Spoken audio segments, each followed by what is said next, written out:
Good evening दोस्तों, मैं ललनकांत आप सभी को अपने यूट्यूब चैनल आस्था जीएस रिसर्च सेंटर में स्वागत करता हूं। दोस्तों, अभी हम लोग वर्तमान में भारतीय इतिहास पढ़ रहे हैं और इतिहास में अभी हम लोग गुप्त साम्राज्य के बारे में पढ़ रहे हैं। गुप्त साम्राज्य से संबंधित 2 लेक्चर हम ले चुके हैं, जिसमें गुप्त साम्राज्य के संस्थापक, गुप्त साम्राज्य के इतिहास के जानकारी के स्रोत, मुख्य प्रशासक आदि के बारे में बहुत अच्छे से विस्तार पूर्वक पढ़े। गुप्त साम्राज्य के संस्थापक श्रीगुप्त को माना जाता है। उनका पुत्र घटोत्कच गुप्त था तथा घटोत्कच गुप्त के बाद उनका पुत्र चंद्रगुप्त प्रथम राजा बना। चंद्रगुप्त प्रथम के बाद उनका पुत्र समुद्रगुप्त राजा बनता है और समुद्रगुप्त के बाद उनका पुत्र चंद्रगुप्त द्वितीय राजा बनता है। चंद्रगुप्त द्वितीय के बाद कुमारगुप्त राजा बनता है, जिसने नालंदा विश्वविद्यालय की स्थापना करवाया था। इसके बाद स्कंदगुप्त के बारे में पढ़े, फिर भानुगुप्त के बारे में पढ़े। उसके बाद अंतिम गुप्त शासक भानुगुप्त थे। इसके बाद गुप्त साम्राज्य तितर बितर होके समाप्त हो जाता है। आज हम लोग दोस्तों गुप्त साम्राज्य की उपलब्धि, प्रशासन, समाज, कला, अर्थव्यवस्था आदि के बारे में पढ़ेंगे। तो आइए बिना कोई समय नष्ट किए, बिना कोई समय बर्बाद किए शुरुआत करते हैं। दोस्तों, सबसे पहले हम लोग गुप्त प्रशासन के बारे में पढ़ेंगे, गुप्तकालीन प्रशासन के बारे में पढ़ेंगे। सामंती व्यवस्था का उदय हो चुका था। गुप्तकालीन प्रशासन में सामंती व्यवस्था का उदय हो चुका था। राजा दैवीय अधिकार रखता था। राजा के पास दैवीय अधिकार होता था, यानी कि राजा लगभग भगवान के बराबर माने जाते थे। मौर्यकालीन केंद्रीकृत नहीं थी, परंतु राजा को विशेष अधिकार होता था। मौर्यकालीन केंद्रीकृत व्यवस्था यहाँ पर गुप्त काल में देखने को नहीं मिलता है, लेकिन राजा को विशेष अधिकार होता था। समाज इस प्रकार देश, भक्ति, विषय, गोप, सबसे बड़ा देश, उससे छोटा सबसे छोटा ग्राम, उससे बड़ा विषय, उससे बड़ा भक्ति और उससे बड़ा देश होता था। देश के प्रशासक को गोजा कहा जाता था और भक्ति के प्रशासक को उपरी, विषय के प्रशासक को विषयपति और ग्राम के प्रशासक को ग्रामी कहा जाता था। अब हम लोग गुप्तकालीन समाज के बारे में पढ़ेंगे।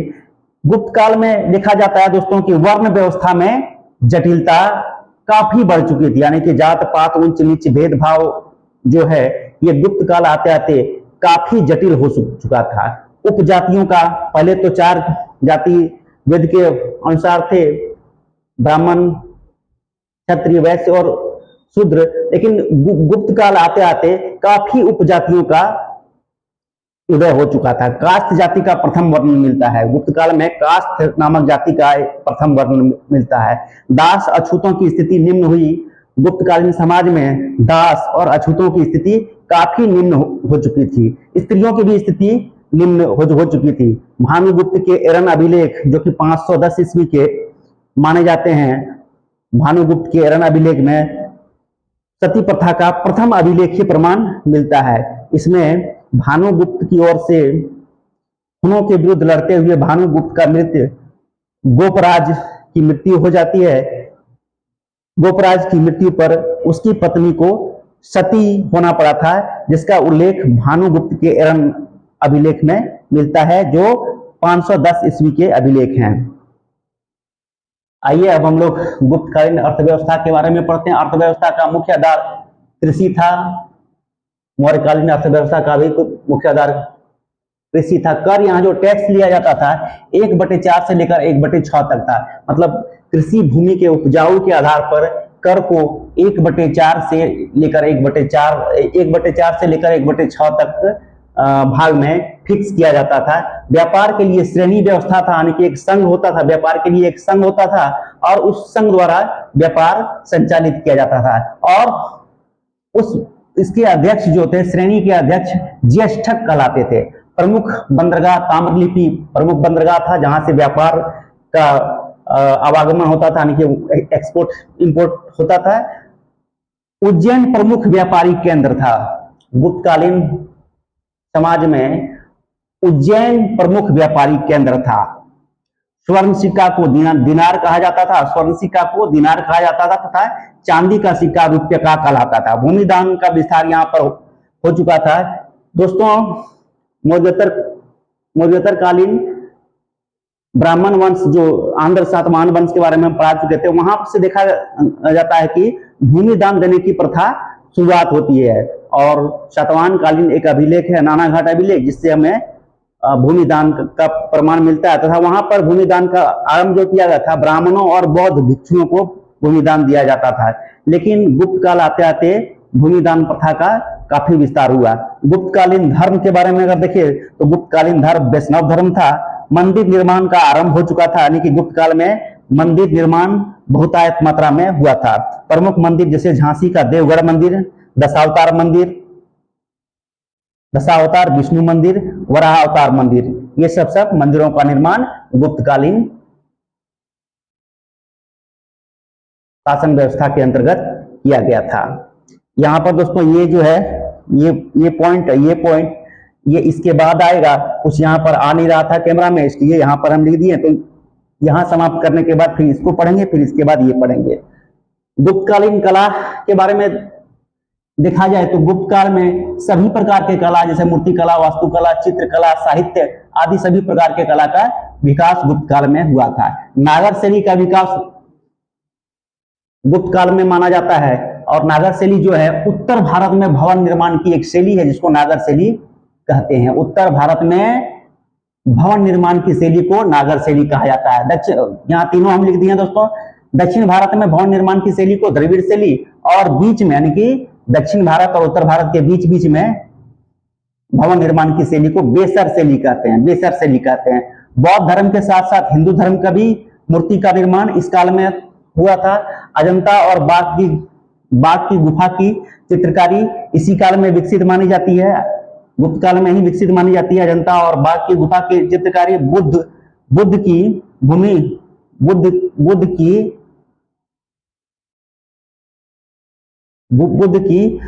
स्पर्श मुद्रा की मूर्ति का निर्माण गुप्त काल की मानी जाती है। राज की भाषा गुप्तकालीन राज की भाषा संस्कृत थी।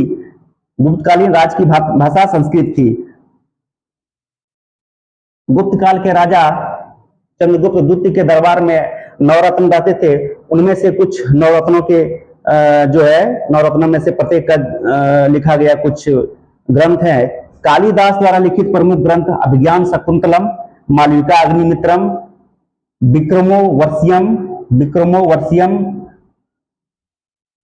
विक्रमोर्वशीयम आधा में होगा दोस्तों, रघुवंशम, मेघदूतम, ऋतु सिंगारम, ये सब कालिदास की द्वारा लिखित प्रमुख ग्रंथ है। विष्णु शर्मा द्वारा रचित पंचतंत्र, वत्स्याम द्वारा रचित कामसूत्र, अमर सिंह द्वारा रचित अमरकोश, नीतिसार जो है ये कामदेव की रचना मानी जाती है। शूद्रक की रचना मृच्छकटिकम था। ये सब रचनाएं जो हुई है गुप्तकालीन समाज की ही देन है। ब्रह्मगुप्त द्वारा रचित पुस्तक का नाम ब्रह्म सिद्धांत है। इस प्रकार ब्रह्मगुप्त को भारत का न्यूटन कहा जाता है। ब्रह्मगुप्त को भारत का न्यूटन। आर्यभट्ट भी गुप्तकालीन समाज के ही एक विद्वान थे। इनके द्वारा लिखित पुस्तक जो है आर्यभट्टीमय सूर्य सिद्धांतम, दशा गीतिका, शून्य, दशमलव और पाई की खोज आर्यभट्ट द्वारा की गई थी। वराहमिहिर ने कहा था, वराहमिहिर भी एक वैज्ञानिक ही थे। वराहमिहिर ने कहा था कि पृथ्वी सूर्य के चारों ओर तथा चंद्रमा पृथ्वी के चारों ओर परिक्रमा करते हैं। यह वराहमिहिर द्वारा कहा गया था। तो यह था दोस्तों गुप्तकालीन समाज की प्रशासन, समाज, अर्थव्यवस्था, कला, धर्म आदि के बारे में हम लोग बहुत अच्छे से पढ़े और गुप्त साम्राज्य को पूरी तरह से पढ़ा के खत्म किए। आइए हम एक बार फिर से रिकॉल कर देते हैं। गुप्तकालीन प्रशासन को सबसे पहले देखेंगे दोस्तों। तो गुप्तकालीन प्रशासनिक व्यवस्था में सामंती व्यवस्था का उदय हो चुका था। राजा देवी अधिकार रखता था, यानी कि राजा को लगभग लगभग देवता माना जाता था। मौर्यकालीन केंद्रीकृत नहीं थी, परंतु राजा को विशेष अधिकार होता था। समाज की सबसे छोटी इकाई ग्राम होती थी, उससे बड़ी इकाई विषय, उससे बड़ी भक्ति और सबसे बड़ा देश होता था। ग्राम के प्रधान को ग्रामिक, विषय के प्रधान को विषयपति, भक्ति के प्रधान को उपरीक और देश के प्रधान को गोजा कहा जाता है। गुप्तकालीन समाज के बारे में देखा जाए तो वर्ण व्यवस्था में जटिलता बढ़ी थी। जो वर्ण व्यवस्था का शुरुआत वैदिक सभ्यता से माना जाता है कि 4 वर्णों का उल्लेख सबसे पहले मिलता है, जिसमें ब्राह्मण, क्षत्रिय, वैश्य और शूद्र। वो वर्ण व्यवस्था गुप्त काल आते आते काफी जटिल हो चुका था। जातियों से कई उपजातियों का उदय होने लगा था और प्रथम कास्त जाति का वर्णन देखने को मिलता है। दास अछूतों की स्थिति काफी निम्न हो गई थी। समाज में इनकी स्थिति बहुत ही दयनीय थी। इनके साथ दुराचार, दुर्व्यवहार किया जाता था। इन्हें किसी भी प्रकार का, दासों और अछूतों को सामाजिक सुविधाएं प्राप्त नहीं होती थी। ये समाज में मिलने वाले ब्राह्मण, क्षत्रिय या वैश्यों के समान अधिकारी नहीं माने जाते थे। इनकी स्थिति बहुत दयनीय हो चुकी थी गुप्तकाल आते आते। स्त्रियों की स्थिति भी निम्न हुई थी। स्त्री चाहे किसी भी समाज के हो, दास या अछूतों के समाज की स्त्री की स्थिति तो दयनीय थी, लेकिन बाकी सभी जातियों के, चाहे ब्राह्मण हो, चाहे क्षत्रिय हो, चाहे वैश्य हो, चाहे शूद्र हो, गुप्त काल में सभी जाति के स्त्रियों की स्थिति निम्न हो चुकी थी। 510 ईस्वी का एक अभिलेख है जिसको भानुगुप्त का एरन अभिलेख कहते हैं। इस अभिलेख में सती प्रथा का प्रथम अभिलेखीय प्रमाण मिलता है। प्रथम अभिलेखीय प्रमाण जो है दोस्तों, सती प्रथा का प्रथम अभिलेखीय प्रमाण हुआ है 510 ईस्वी का भानुगुप्त का एरन अभिलेख। इसमें भानुगुप्त के मित्र हुनों के विरुद्ध लड़ते हुए मारे जाते हैं, जिस कारण भानुगुप्त के मित्र, जिसका नाम गोपराज था, उसकी पत्नी को गोपराज के साथ सती होना पड़ता है।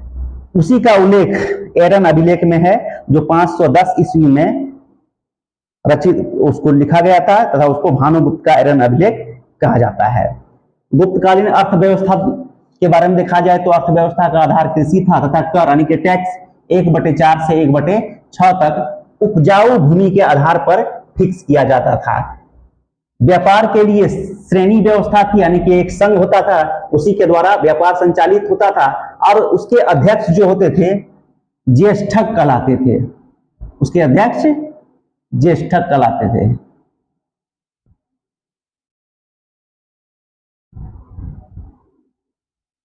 व्यापार के लिए जो श्रेणी व्यवस्था थी, यानी कि एक संघ था, उसके अध्यक्ष ज्येष्ठक कहलाते थे। प्रमुख बंदरगाह ताम्रलिप्ति थी, जहां से एक्सपोर्ट इंपोर्ट होता था। उज्जैन गुप्तकालीन प्रमुख व्यापारिक केंद्र था।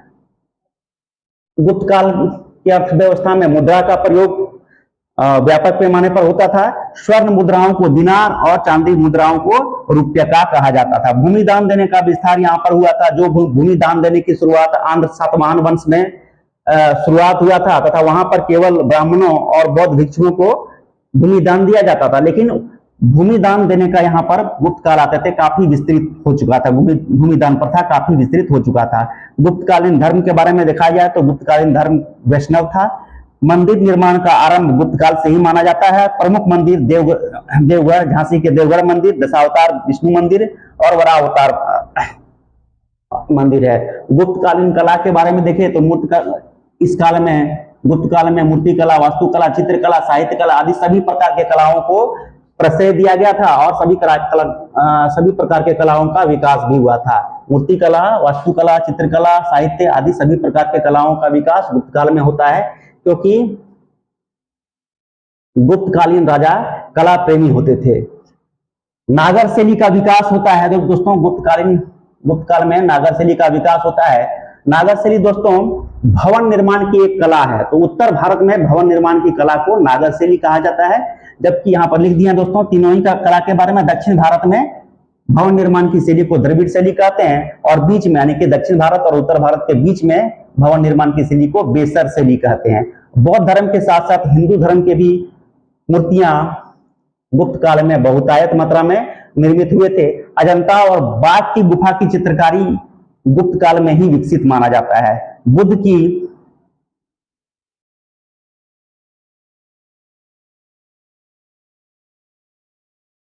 की भूमि स्पर्श मुद्रा की मूर्ति का निर्माण गुप्त काल से ही माना जाता है।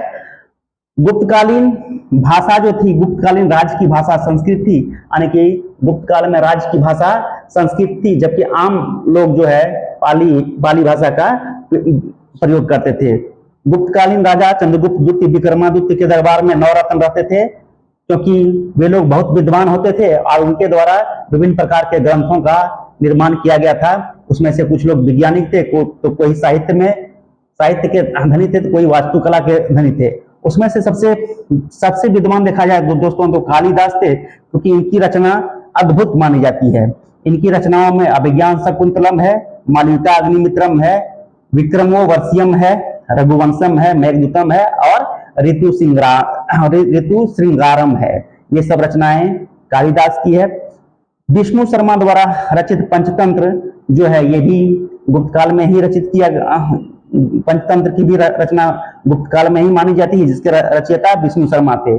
कामसूत्र की भी रचना गुप्त काल में ही मानी जाती है, जिसके रचयिता वात्स्यायन थे। और अमरकोश के रचना भी गुप्त काल में ही हुआ है, जिसके रचयिता अमर सिंह थे। नीतिसार के रचयिता कामदेव और मृच्छ कटिकम के रचयिता शूद्रक गुप्त काल से ही संबंधित थे। ब्रह्मागुप्त को भारत का न्यूटन कहा जाता है दोस्तों, जिन्होंने ब्रह्म सिद्धांतम नामक ग्रंथ लिखा था। इसको भारत का न्यूटन कहा जाता है। आइए इसके बाद 2 पॉइंट और है। आर्यभट्ट भी गुप्तकालीन विद्वान थे, जिनकी रचनाएं आर्यभट्टिमय, सूर्य सिद्धांतम, शून्य, दशमलव और पाई की खोज आर्यभट्ट द्वारा किया गया था। इसके अतिरिक्त दशा गीतिका भी आर्यभट्ट द्वारा ही लिखित एक पुस्तक है। वराह मिहिर, ये भी एक वैज्ञानिक ही थे उस समय के। इन्होंने कहा था कि पृथ्वी सूर्य के चारों ओर और चंद्रमा पृथ्वी के चारों ओर परिक्रमा करता है। उसी समय वराह मिहिर ने बतला दिया था। तो ये था दोस्तों आज का क्लास, गुप्त काल या गुप्त साम्राज्य से संबंधित तीसरा लेक्चर, और यह लेक्चर आज समाप्त होता है। इसी के साथ हम लोग गुप्त साम्राज्य को हर तरह से बहुत अच्छे से हम लोग पढ़े। दोस्तों मैं पूरे दावे के साथ कहता हूं कि हमारे द्वारा पढ़ाया गया वीडियो अगर ढंग से पढ़ लेते हैं और अपना नोट कॉपी बना लेते हैं, तो आपसे इन सब्जेक्ट से की गुप्त साम्राज्य से एक भी प्रश्न आपके एग्जामिनेशन में आपसे नहीं छूटेंगे, ये मैं दावे के साथ कहता हूं। तो दोस्तों क्लास कैसा लगा शेयर कीजिए, सब्सक्राइब कीजिए, कमेंट कीजिए और दूसरे भी दोस्तों से सब्सक्राइब कराइए, ताकि हमारा आस्था जीएस रिसर्च सेंटर का जो फ्री इनोवेटिव है, जिसमें हम फ्री वीडियो के साथ साथ फ्री पीडीएफ भी उपलब्ध कराते हैं, ताकि आपके तैयारी का स्तर, कंपटीशन तैयारी के स्तर को उस लेवल तक हम पहुंचा सके जहां पर पहुंचकर आप किसी भी कंपटीशन को क्वालिफाई करने के लिए तैयार रहें। तो ये था दोस्तों आज का क्लास समाप्ति की अब मैं घोषणा करता हूं। Good evening again.